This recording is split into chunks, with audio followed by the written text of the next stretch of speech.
আচলতে 2018 চনৰ 5 অক্টোবৰ তাৰিখে প্ৰতিবন্ধী সুৰক্ষা সংস্থা অসমে প্ৰতিবন্ধীসকলৰ ন্যায্য প্ৰাপ্তিৰ দাবীত এক কাৰ্যসূচী গ্ৰহণ কৰিছিল দিছপুৰ ৰাজগেটত।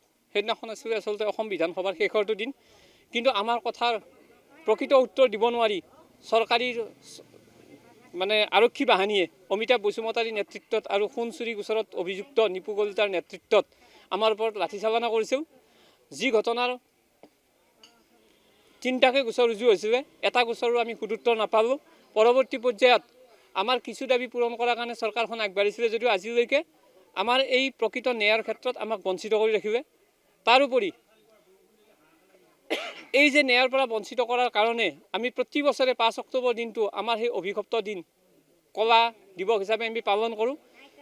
অসমৰ বিভিন্ন জিলাত আমি পালন কৰোঁ। আজি আমি দৰং চহৰত আমাৰ দৰং জিলা কমিটিৰ উদ্যোগত আমি এই সভা অনুষ্ঠিত কৰিলোঁ। আৰু এই সভাৰ পৰা আমি এটা কথাই ক'ব বিচাৰিছোঁ যে সবকা সাথ সবকা বিকাশৰ কথা কোৱা চৰকাৰখনে আমাৰ কিন্তু ন্যায়ৰ ক্ষেত্ৰত কিয় বঞ্চিত কৰিছে সেয়া নাজানো। শীঘ্ৰে আমাক ন্যায় দিয়াৰ ব্যৱস্থা কৰক, 1 নম্বৰ কথা। 2 নম্বৰ কথা হৈছে আমাৰ যি প্ৰাপ্য আছে, আমাৰ যি পেঞ্চন ব্যৱস্থা বন্ধ কৰিছে, RPWD এক্টৰ ছেকশ্যন 24 অনুসৰি যি পেঞ্চনৰ ব্যৱস্থা আছিলে তাক বন্ধ কৰি দিছে 2022 চনৰ পৰা। অৰুণোদয় দিয়া নামত আমাক ভেকভাওনা কৰি আছে, বেকৱাৰ্ড কোষ্ট আমাক দিয়া নাই, আমি যি AIR ঘৰ পাব লাগে সেয়া আমাক দিয়া হোৱা নাই।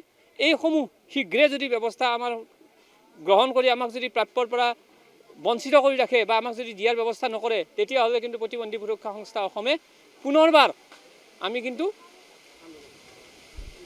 প্ৰতিবাদী কাৰ্যসূচী, গণতান্ত্ৰিক প্ৰতিবাদী কাৰ্যসূচী কৰি আমি দিছপুৰৰ মস্তাত কপাবলৈকে বাধ্য হৈ যাম।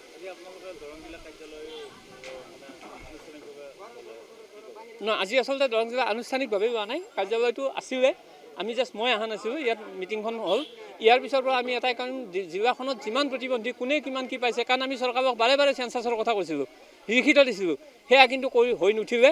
গতিকে আমি নিজাববীয়াকৈ এতিয়া উদ্যোগ লৈ আমি সেই কাম আমাৰ সংগঠনৰ ফালৰ পৰা ইতিমধ্যে আমি আৰম্ভ কৰিম।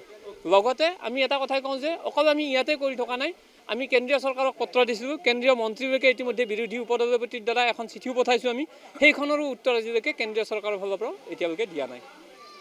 যিকোনো খবৰৰ বাবে যোগাযোগ কৰক 7099017330 লগতে 7099017110 নম্বৰত।